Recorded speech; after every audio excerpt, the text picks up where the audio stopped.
Let's look a little bit more at the playing surface because there's some really cool things that you can do that you'll want to know about. For one, you have three different modes of play.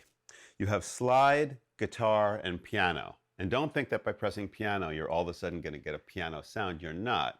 What you're going to get is something else. But let's look at slide first. And on this control surface, you can have the modes right there or not, but a lot of the patches do that. So slide mode will be very much what it sounds like. You're just sliding along. Totally fretless, very cool. So it can be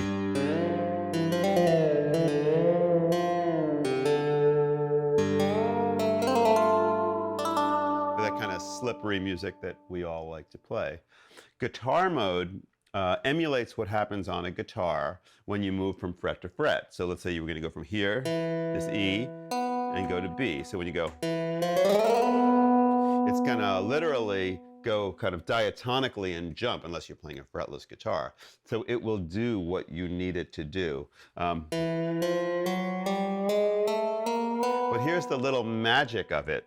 When you get to your destination, you can still vibrato, which is amazing because you think about this little diatonic movement from fret to fret, which is pitch accurate, but then at your destination, you can vibrato, which is, I think, really cool.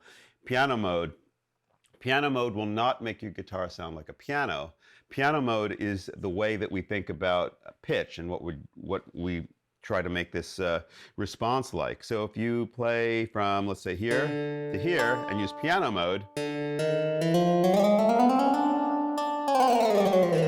it's very much like a piano. You're going to get no vibrato. It's going to go to every diatonic pitch exactly. And there's no, vibrato, expressivity in the pitch domain, which sometimes you want, depending on what you're going to do.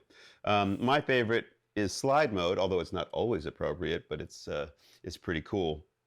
The other thing that I'll tell you about now is if you go into the performance settings, which at the top right is your menu, and you hit performance settings, you can have what's called legato mode. And we put legato mode there because legato mode is very much like what happens when you do a hammer-on a guitar or a pull-off. So if you were to play something like, let's take it off for a second and go, right? And I'm playing connected legato, and every time I play,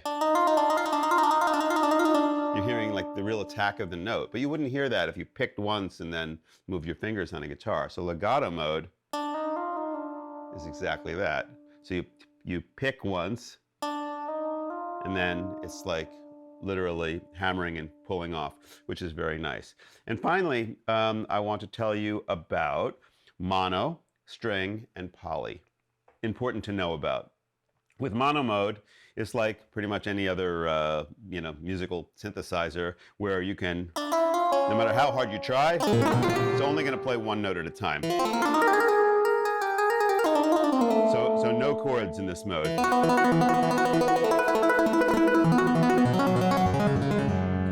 In string mode, we call it string mode because it's very much like a guitar. You can only play one note at a time on a string. So if you tried to play two notes, let's say on this string, only one is going to sound. But you could, in this mode, you could do some cool things like this kind of trick where you go, which is always nice. So you can play one note per string, again, like a guitar or a violin. So I could play, down here, I could play this note, and then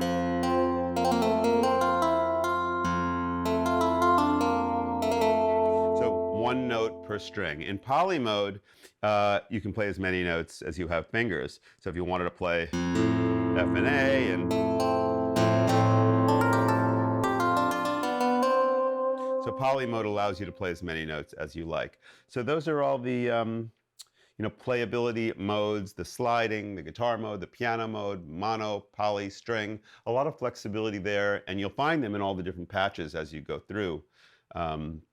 So have fun looking through that and watching the screen expand and compress and enjoy playing in all those different modes.